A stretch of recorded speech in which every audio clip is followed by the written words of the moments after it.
Abramos a santa palavra de Deus, em Hebreus, carta aos Hebreus, no capítulo 2.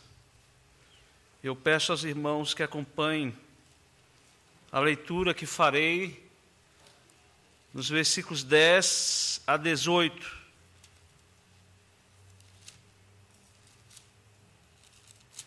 Carta aos Hebreus, capítulo 2, versículos 10 a 18, diz assim a palavra do nosso Deus. Porque convinha que aquele por cuja causa e por quem todas as coisas existem, conduzindo muitos filhos à glória, aperfeiçoasse por meio de sofrimentos o autor da salvação deles. Pois tanto que santifica como os que são santificados, todos vêm de um só. Por isso é que ele não se envergonha de lhe chamar irmãos, dizendo: a meus irmãos declararei o teu nome, cantar-te-ei louvores no meio da congregação. E outra vez, eu porei nele a minha confiança. E ainda, eis aqui estou eu e os filhos que Deus me deu.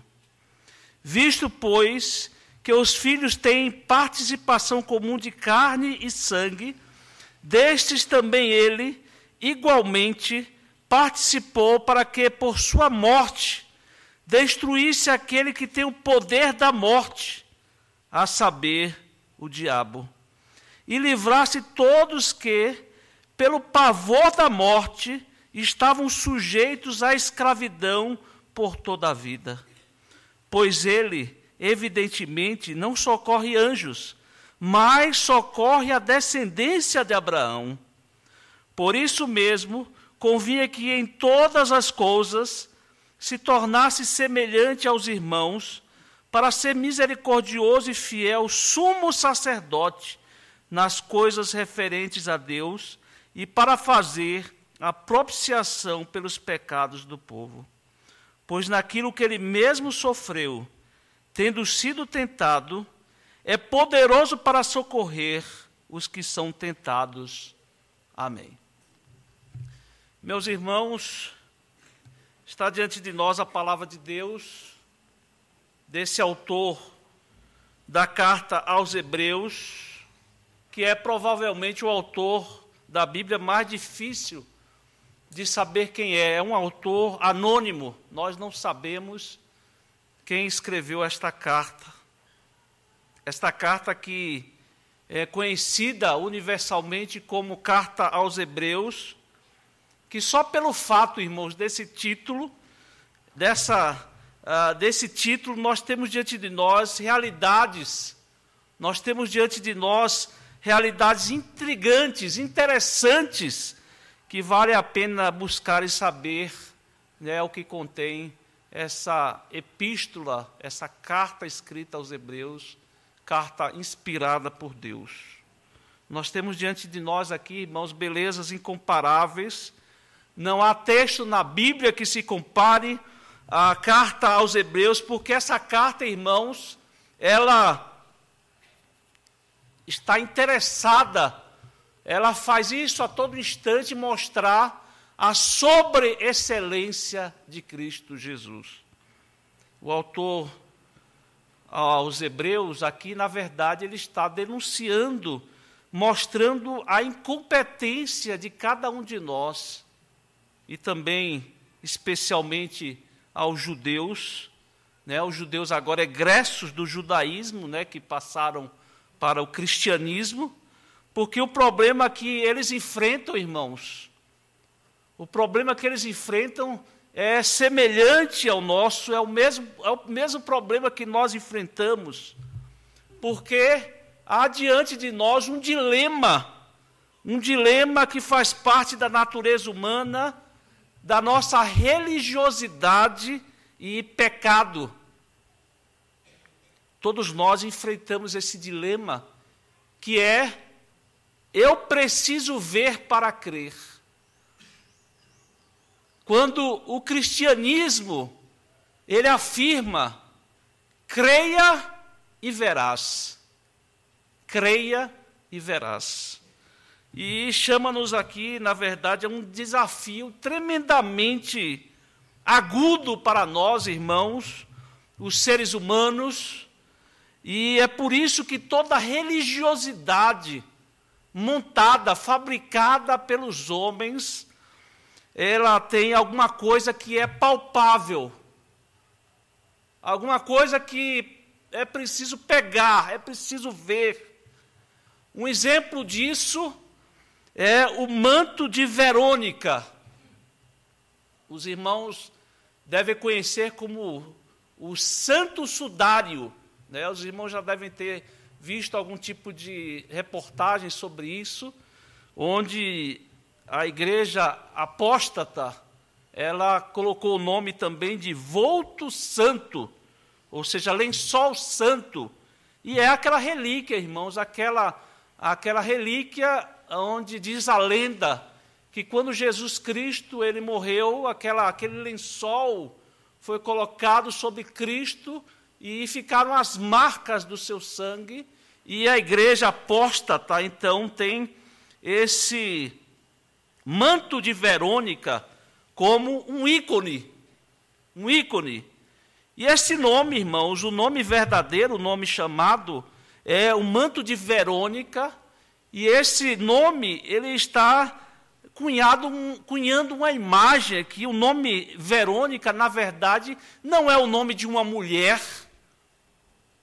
Não é o nome de uma mulher, mas quando a igreja apóstata inventou esse nome, na verdade, ela quis colocar o nome de vero-ícone, ou seja, um ícone verdadeiro, né? Algo que traga os olhos, as pessoas possam olhar para aquilo e crerem, né? Olhar para aquilo lá e crer naquilo ali. E as Escrituras estão dizendo, irmãos, elas afirmam que nós não podemos criar imagens, não somente de escultura, mas também nenhuma imagem mental. Mental. Nós não podemos criar nenhuma imagem, porque ela é pecaminosa, ela é idólatra. Como é que Deus se parece na sua mente?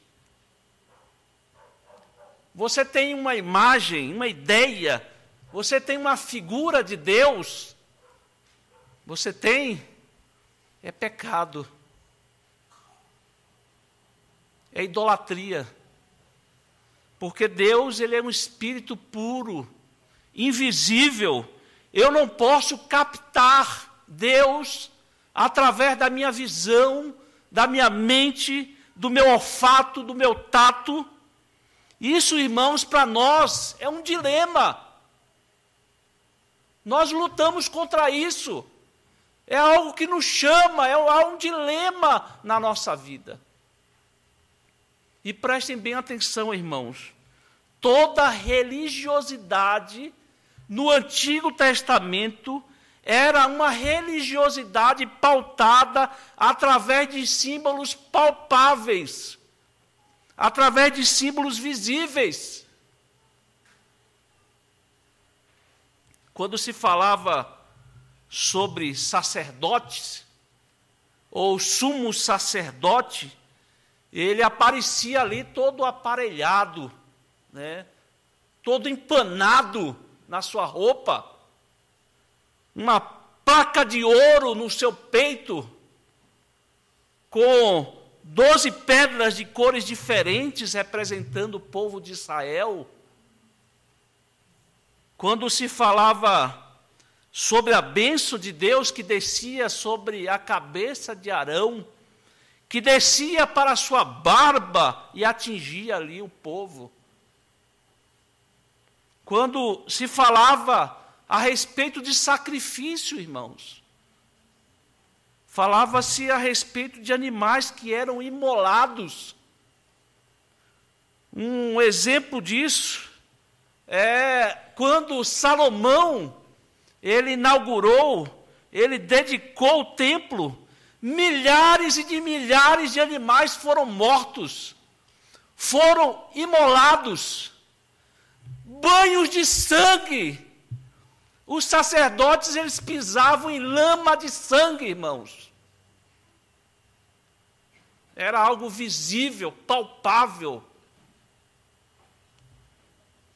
E imaginar, irmãos, que nenhum daqueles sacrifícios perdoou pecados.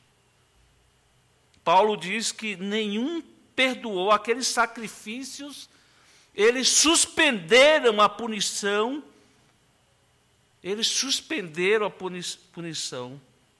Porque, sabe por quê, irmãos? Porque todos aqueles sacrifícios, eles apontavam para o sacrifício. Todos eles apontavam para o sacrifício.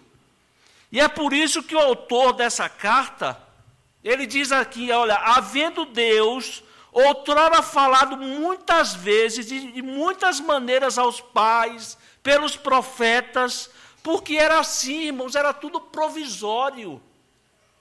Era tudo, nada ali era permanente. Tudo era simbólico.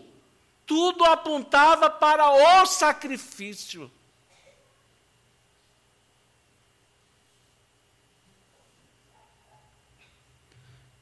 Tudo aquilo apontava, irmãos, para o momento em que ele falaria definitivamente, nada mais seria acrescentado. Nada mais seria acrescentado. Mas isso, irmãos, tudo isso produzia na mente dos judeus, aqueles que saíram do judaísmo para o cristianismo, produzia um dilema terrível na vida deles. Porque, na verdade, nós somos tentados, irmãos, à infantilidade da nossa fé. Por causa do nosso pecado, nós pedimos isso, quero ver, eu quero pegar. Nós somos como Tomé, eu quero ver para crer. Eu quero pegar. As crianças, elas precisam de recursos visuais. A confissão de fé, irmãos da nossa igreja, diz que a igreja do Antigo Testamento era uma igreja sob tutela.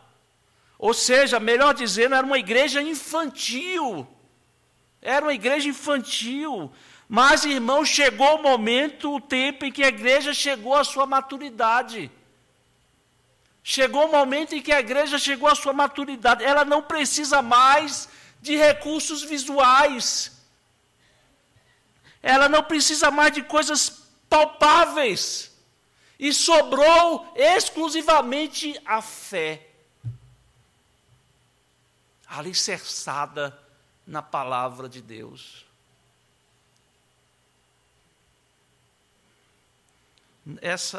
A igreja, irmãos, não está mais baseada em nada daquilo que vemos no Antigo Testamento, mas somos tentados constantemente, a igreja contemporânea, essas igrejas que se dizem evangélicas, elas usam esses recursos a todo instante, porque sabem, essas igrejas sabem que é a tendência do ser humano querer pegar em alguma coisa, querer ver alguma coisa. E com isso, irmãos, essa tentação, ela, via de regra, nos leva a abandonar a essência da fé e agregar em coisas que são idólatras. No lugar de Jesus, outras coisas. No lugar de Jesus, outras coisas. Porque há uma tentação, irmãos, dentro de nós, por causa da nossa pecaminosidade, em colocar coisas, toques, unções. E o escritor aos Hebreus, ele começa aqui a utilizar desses recursos do Antigo Testamento, falando-nos a respeito das comparações. utilizando aqui a simbologia do Antigo Testamento para mostrar que tudo aquilo passou. Aquilo era temporário. Aquilo ficou para trás. E fazendo as comparações, ele destaca que ele coloca em relevo a exaltação àquele que é sobreexaltado, a figura excelente de Cristo Jesus. Mas deixa eu fazer uma pergunta. Você já viu a Jesus? Você já viu a Jesus Cristo? Via de regra, os irmãos sabem disso, né? Pintam Jesus, aquele rosto bonito, aqueles cabelos longos, brilhantes, aqueles olhos azuis, né? De vez em quando nós vemos alguma coisa, algum quadro, alguma pintura expressando desse jeito, um rosto terno, um rosto afeiçoado. Mas, irmãos, a única descrição das Escrituras a respeito de Cristo diz que ele não tinha aparência nem formosura. E dele nós não fizemos caso. O que é descrito de Jesus na cruz, irmãos, naquele momento do seu sacrifício na cruz, diz que ele ficou 3 horas rilhando os dentes.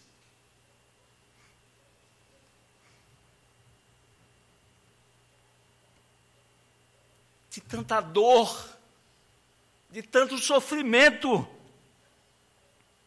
ele foi transfigurado, moído, traspassado. Olhámo-lo, mas nenhuma beleza havia que nos agradasse, diz o profeta Isaías. Mas também, irmãos, quando as Escrituras falam a respeito de Jesus Cristo, diz que ele ocupa o lugar do Senhor dos Senhores. Ele é o Rei dos Reis, o Verbo eterno, Deus de Deus, homem de homem, Deus vivo e verdadeiro. Ele é o nosso irmão e, ao mesmo tempo, alvo da nossa adoração. Ninguém jamais poderia usurpar o que ele disse a respeito de si mesmo. O único que pode dizer, como Deus disse: eu sou o que sou. Reconhecido como figura humana, ele se humilha. Ele não tem como usurpação ser igual a Deus. Antes ele se humilha a si mesmo, assumindo a forma de servo. E em figura humana, irmãos, ele se humilha de tal forma que ele agora é reconhecido numa cruz.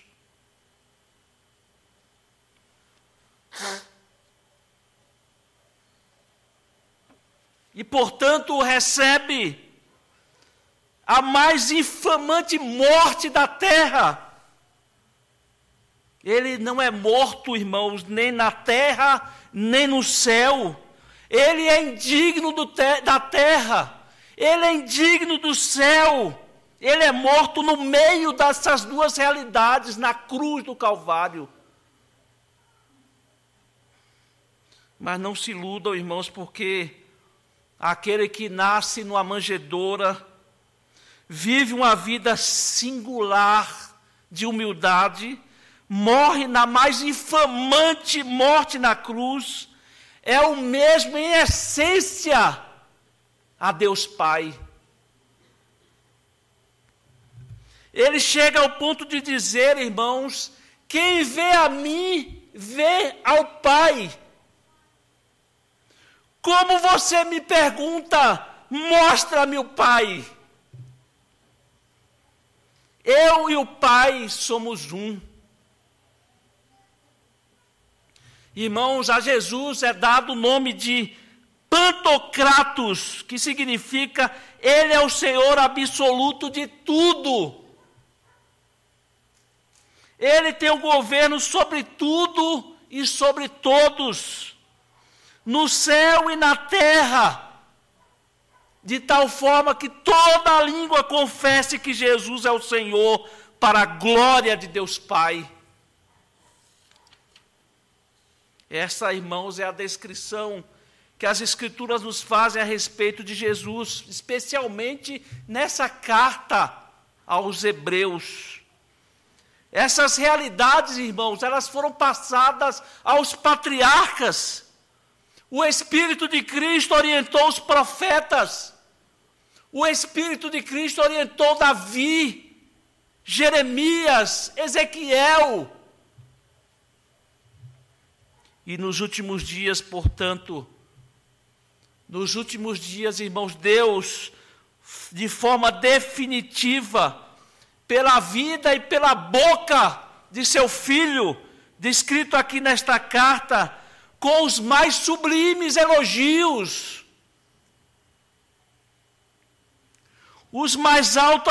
as mais exaltadas declarações. Nada, absolutamente nada, irmãos, pode ser comparado a Cristo. Não acrescente mais nada a Cristo.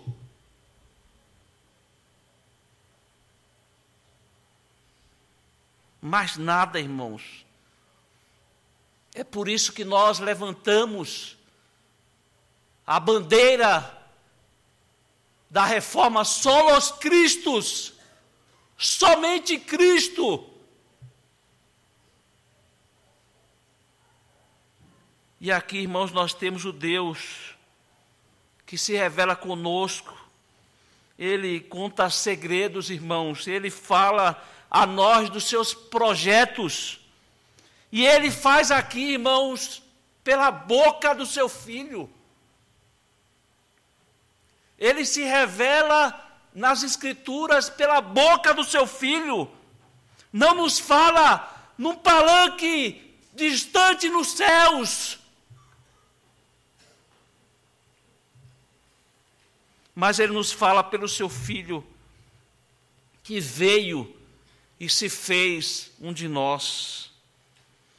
Ele foi penalizado pelos nossos pecados, a nossa culpa foi colocada sobre Ele, e ainda assim, irmãos, Ele não foi imaculado. E assim, irmãos, por isso Deus nos declara justos. Tudo, irmãos, tudo o que Deus quis falar, Ele o fez através de Cristo, através da sua palavra.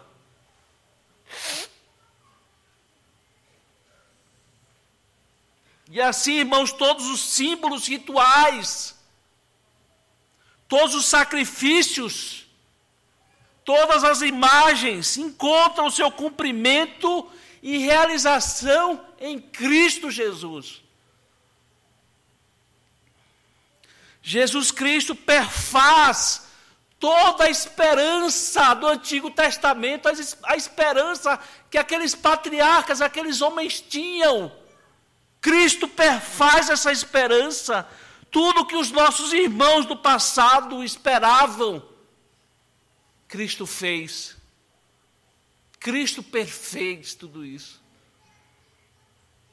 O Senhor Jesus, irmãos, portanto, Ele cumpre todas as promessas feitas pelos profetas, que é nos dito no Antigo Testamento, especialmente no livro dos Salmos, porque o que nós vemos aqui nesse texto, irmãos, é o autor usando salmos e mais salmos, num diálogo com Deus. É isso que o escritor faz aqui, a boca de Cristo Jesus, é Jesus tendo um diálogo com Deus Pai, é um diálogo com Deus, do Deus Pai com Deus Filho, E tudo o que é nos dito aqui, irmão, se consubstancia no seu nascimento, na sua vida, na sua morte, ressurreição, ascensão e glorificação. Lembrem-se, irmãos, da mensagem do cristianismo. Creia e verás. Creia e verás. E o desafio aqui, irmãos, da carta aos Hebreus, mostrando isso, mostrando que é tudo simbólico no Antigo Testamento, tudo apontava para o sacrifício, tudo apontava para Jesus Cristo. Mas Jesus, irmãos, não é símbolo.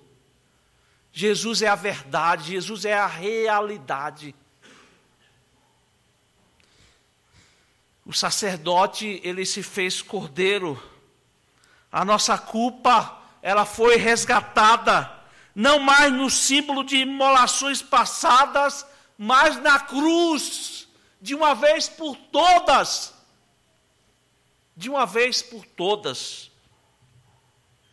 Tudo que precisamos agora, irmãos, é Cristo. Tudo que nós precisamos agora é Cristo. Deus, ele se dá satisfeito em manter-se justo e justificador em Cristo. E o que precisamos é Cristo e nada mais. Quando João Batista, ele viu Jesus Cristo chegando ali nas barrancas do Rio Jordão, ele exclamou: eis o Cordeiro de Deus, que tira o pecado do mundo. E é por isso, irmãos, que o autor da carta aos Hebreus nos conclama aqui com tanta ênfase, e ele faz isso diversas vezes. Olhe para Jesus, ele é sobreexaltado, ele é suficiente. Nós não precisamos mais de coisas palpáveis, mas precisamos de Cristo, o autor e consumador da nossa fé. E se você olhar para Cristo, você terá tudo que é aceitável no culto verdadeiro a Deus. Nisso aqui, irmãos, que nós estamos agora participando, no culto a Deus. E olhe para Jesus e não acrescente mais nada, e você cultuará a Deus em espírito e verdade. Portanto, nele, irmãos, nós encontramos o caminho, o ápice, a glória para o verdadeiro culto a Deus. E nós encontramos também em Hebreus, no capítulo 8, versículos 1 e 2, uma palavra, irmãos, que é chave, ela é reveladora para isso que nós estamos tratando aqui nessa noite. Abram, portanto, Hebreus 8, 1 e 2, e acompanhe aí a leitura que farei nesses dois versículos, que diz o seguinte: ora, o essencial das coisas que temos dito é que possuímos tal sumo sacerdote, que se assentou à destra do trono da majestade nos céus, como ministro do santuário e do verdadeiro tabernáculo que o Senhor erigiu, não o homem. Irmãos, aqui temos uma palavra, como eu disse, é uma palavra reveladora. É uma palavra reveladora, nos ajuda a entendermos a essência do culto a Deus. Isso que nós estamos fazendo aqui, irmãos, é preciso que nós entendamos de maneira bíblica o que é que nós estamos fazendo aqui nessa noite, irmãos. Algo tão importante, irmãos, que à luz da Bíblia e à luz dessa palavra, irmãos, nós encontramos, como eu disse, essa palavra que é reveladora, porque nos é dito que o Senhor Jesus, ele é ministro do santuário. A palavra grega descreve a Jesus aqui como liturgos, ou é o liturgista. Jesus é o liturgista, a palavra ministro aqui é a palavra liturgista do santuário. O fato primordial do culto cristão, irmãos, não está na aparência externa.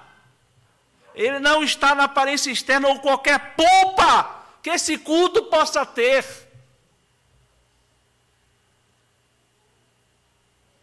Mas no fato de que é o próprio Senhor Jesus, irmãos, que dirige, que é líder nesse culto que nós prestamos a Deus.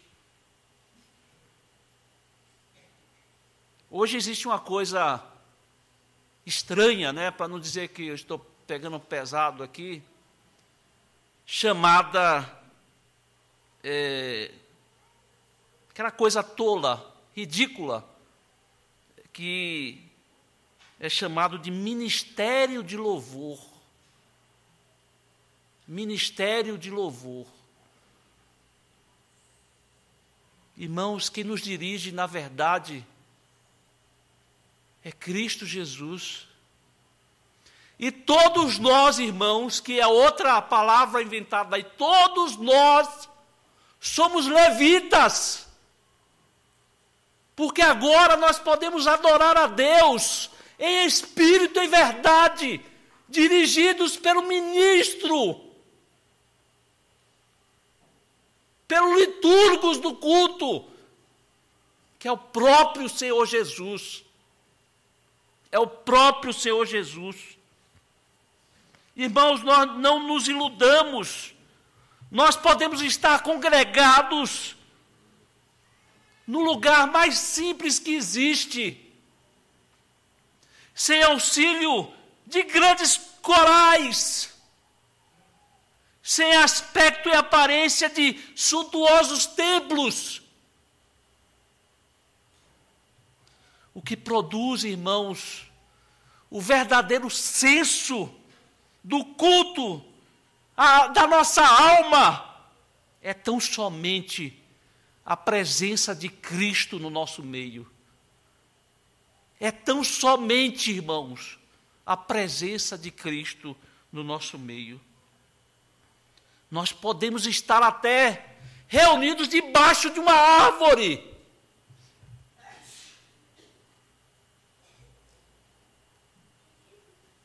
o que produz o verdadeiro senso, o culto verdadeiro, irmãos, é a presença de Cristo Jesus. E é esta a primeira verdade que o escritor aos Hebreus nos aponta aqui. É o fato que Jesus, irmãos, ele nos congrega em família. Quando nós estamos, irmãos, quando nós nos dirigimos para a igreja, para participar do culto, é Jesus que está congregando a sua família.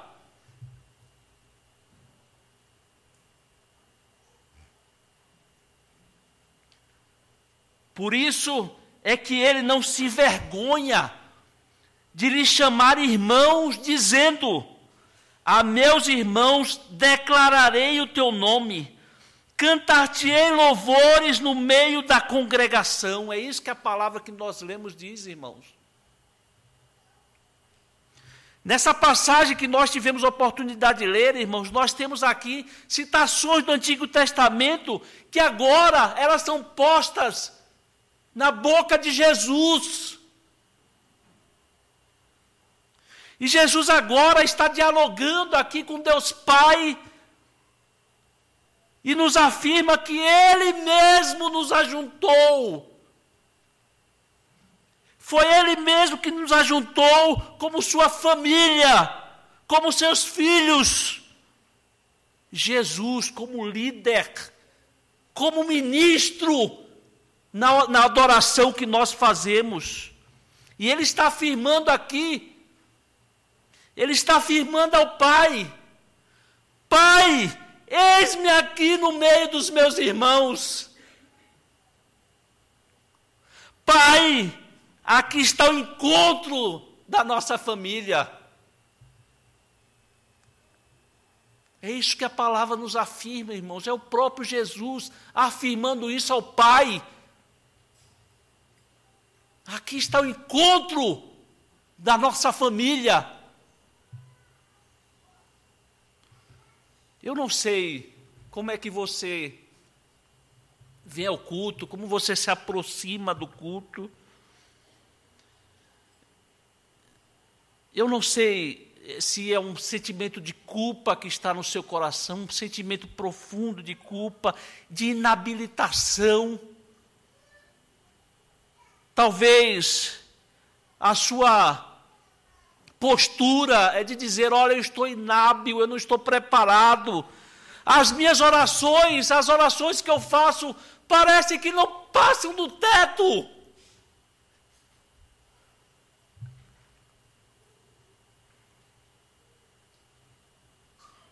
Mas, meus irmãos,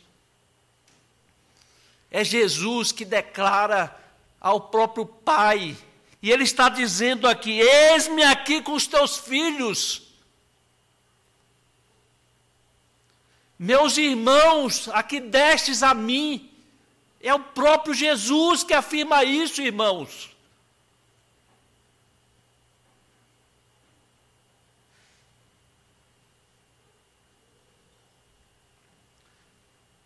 O que você viu aqui hoje? Você não viu nada, não é verdade? O que você viu? E eu falo de ícones, de imagem, de coisas que você precisa ver. Você não viu nada. Mas, meus irmãos, Cristo jura, Ele jura que nesse ajuntamento solene, nesse culto que nós prestamos a Deus, é Ele que nos dirige, irmãos.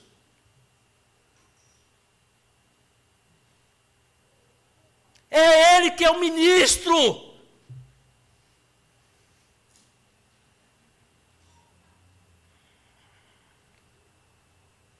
Hebreus 12, nos versículos 18 a 24, né, o escritor falando que nós chegamos ao monte, não como aquele monte que nós não podíamos tocar.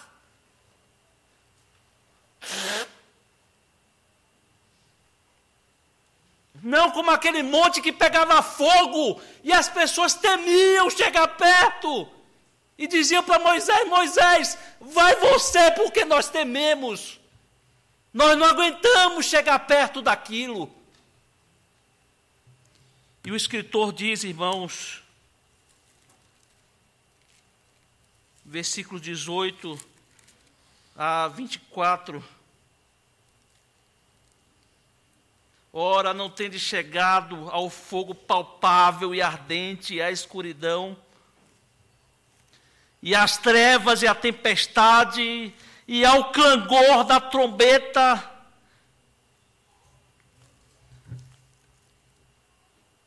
e ao som de palavras tais que quantos o ouviram suplicaram que não se lhes falasse mais, pois já não suportavam o que lhes era ordenado. Até o animal, se tocar o monte, será apedrejado. Na verdade, de tal modo era horrível o espetáculo, que Moisés disse-me, sinto-me aterrado e trêmulo. Mas tendes chegado ao monte de Sião e à cidade do Deus vivo, a Jerusalém celestial, e as incontáveis hostes de anjos, e a universal assembleia, e a igreja dos primogênitos arrolados dos céus, e a Deus, o juiz de todos, e aos espíritos dos justos aperfeiçoados, e a Jesus, o mediador da nova aliança, e ao sangue da aspersão que fala coisas superiores ao que fala o próprio Abel. Irmãos, nada disso nós vemos. Tudo nós cremos, irmãos. Não somente Cristo nos reúne como família, mas também, irmãos, Cristo nos lidera. É Ele é o ministro no culto que nós prestamos a Deus nessa noite. Nunca tenha em sua mente que o seu cântico, ele é aceitável a Deus porque você canta bonito. Nunca tenha em sua mente que Deus aceitou o canto do coral porque você tem um excelente regente. Nunca tenha em sua mente que Deus aceitou o cântico porque é uma parafernália de materiais, de instrumentos musicais. Nós temos que ter a convicção, irmãos, que o nosso culto, isso que nós fazemos aqui nessa noite, nesse ajuntamento solene que nós prestamos a Deus, esse culto ele é aceitável, porque Cristo canta na nossa boca. É Cristo que canta, irmãos, na nossa boca.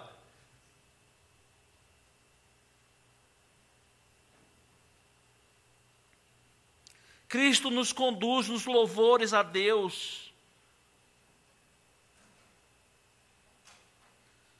Mas, irmãos, há algo mais para fazermos.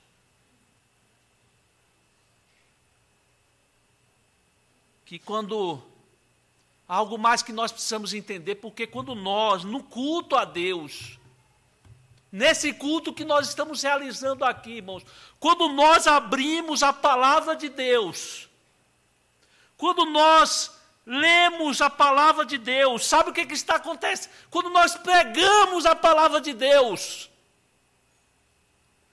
sabe o que está acontecendo aqui, irmãos?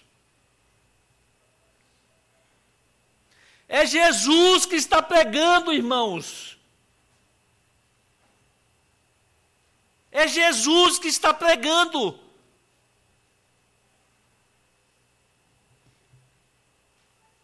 Veja que ele diz aí, olha, eu proclamarei, a meus irmãos declararei, ó Pai, o teu nome. É Cristo, irmãos, que jura isto. É Cristo que promete isso à igreja. Eu declararei, eu proclamarei o teu nome na congregação, na igreja. O pregador, irmãos, fiel, ele é um mero instrumento de Deus. É por isso que a nossa confissão, ela diz que quando o pregador sobe ao púlpito para pregar, nós devemos receber esta palavra como palavra de Deus.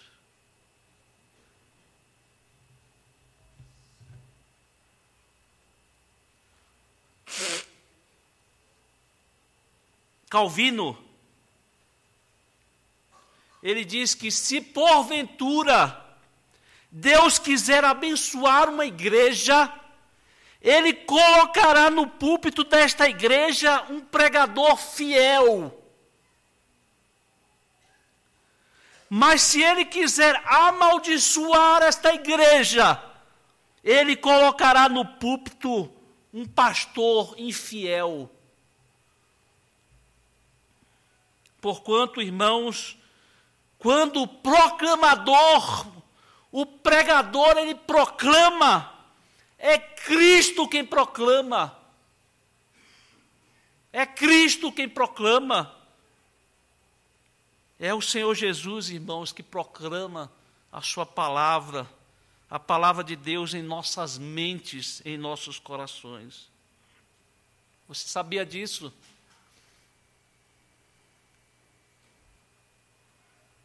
Que Jesus, irmãos, reuniu a sua família aqui E Jesus, reunindo a sua família aqui, ele está proclamando, ele está dirigindo, é ele que está dirigindo a nossa adoração a Deus. Ele é o ministro que lidera a nossa adoração a Deus. Mas há uma última coisa que eu gostaria de ressaltar aos irmãos nesta carta. Essa palavra de Deus que nós estamos considerando é algo aqui que atinge as nossas mais profundas necessidades, irmãos. É algo que atinge as mais profundas necessidades do ser humano. Observem aí, no texto que nós lemos inicialmente, capítulo 2, a partir do versículo 13, que a palavra de Deus disse: e outra vez, eu porei nele a minha confiança, e ainda, eis aqui estou eu e os filhos que Deus me deu.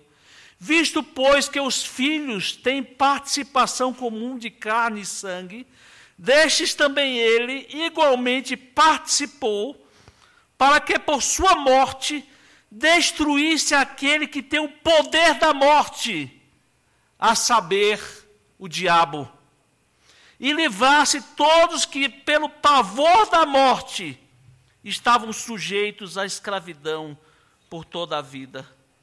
Pois ele, evidentemente, não socorre anjos, mas socorre a descendência de Abraão. Por isso mesmo convinha que, em todas as coisas, se tornasse semelhante aos irmãos, para ser misericordioso e fiel, sumo sacerdote nas coisas referentes a Deus e para fazer propiciação pelos pecados do povo. Pois, naquilo que ele mesmo sofreu, tendo sido tentado, é poderoso para socorrer os que são tentados. Você podia imaginar que num lugar como este, irmãos, uma igreja como esta, sem nenhum objeto que possa nos levar a se concentrar, a não ser aqueles que são referências na igreja reformada, como púlpito, como a mesa da comunhão, e nós poderíamos ter aqui também uma pia batismal para mostrar como uma igreja reformada. Mas, irmãos, vejam que você podia imaginar que não foram as forças dos seus pés que lhes trouxeram aqui nesse momento, nessa noite. Você podia imaginar que nessa noite, que poderia ser uma noite sonolenta depois desse dia caloroso, quem fez a sua mente despertar para você estar aqui para comer este pão foi Cristo, irmãos. Foi Cristo Jesus, foi nosso irmão mais velho, para declarar diante do Pai: aqui está a minha família, meu Pai. Aqui está a minha família. E nos juntou aqui, irmãos, para liderar, para ser ministro no nosso culto de louvor e adoração, que nós não sabemos prestar a Deus. Que nós não sabemos prestar a Deus. De tal maneira, irmãos, de nos fazer convictos de que, se fosse por nós, irmãos, se fosse pelos nossos atributos, a nossa adoração não passaria desse teto. Mas é Cristo, irmãos.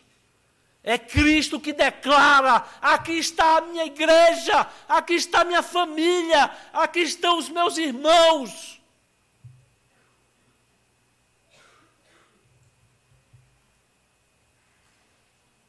E nos juntou aqui, irmãos, também para que nós tivéssemos a convicção de que através desse instrumento frágil, desse vaso de barro, Deus falou. É Deus que fala.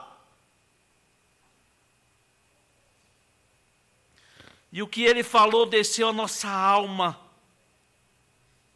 porque foi Cristo que proferiu a palavra. E aqui, irmãos, Ele nos reuniu para resolver a mais profunda das nossas necessidades. Para que nós pudéssemos compreender, irmãos, para que nós pudéssemos entender, resolver o problema central da nossa vida, que é a morte. O maior problema, irmãos, da nossa vida, que é a morte.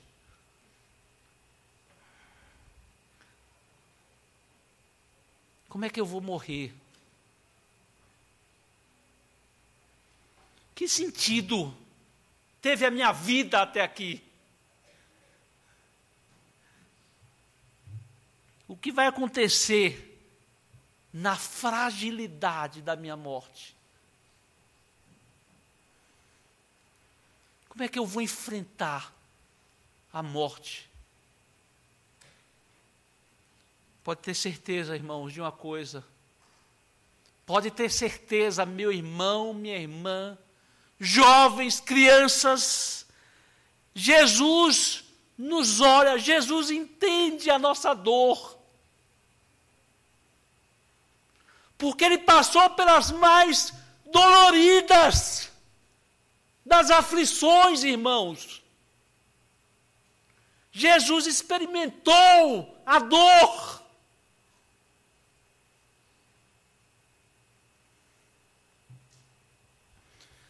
E Ele não é um sumo sacerdote indiferente. Ele não é um sumo sacerdote distante. Ele conhece, irmãos, a dor da morte.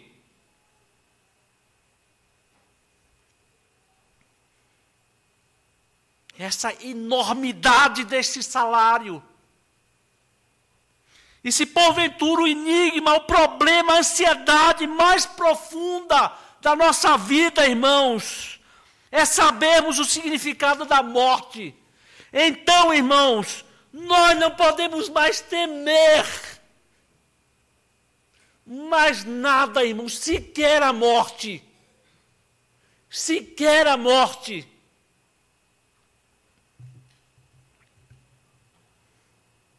Aliás, nós desafiamos a morte, irmãos.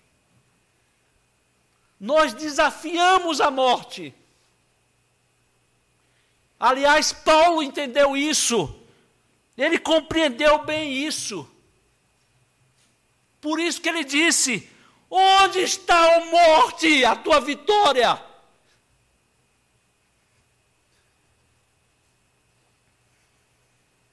Onde estão, ó morte, os teus dentes?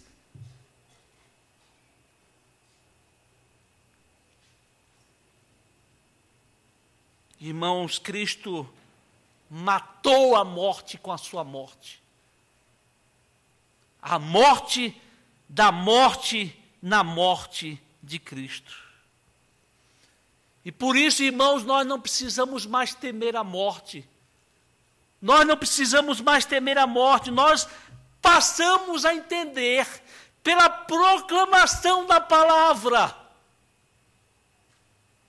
Pela proclamação da palavra, que é feita pelo próprio Cristo, que a morte agora está vencida. E nós não precisamos mais temê-la.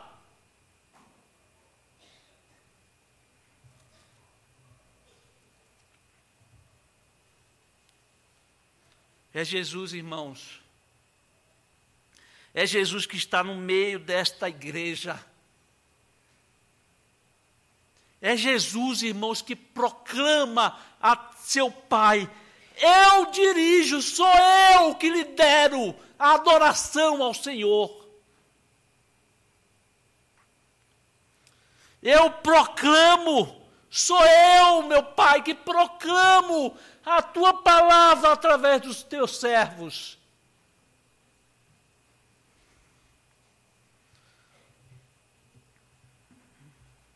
E eu reúno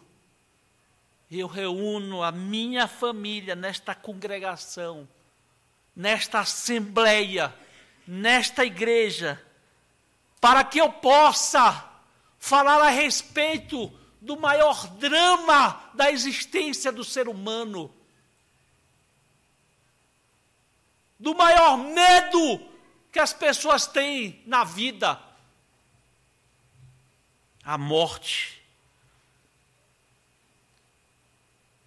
Para lhes afirmar, para que todos entendam que a morte está morta pela morte de Cristo.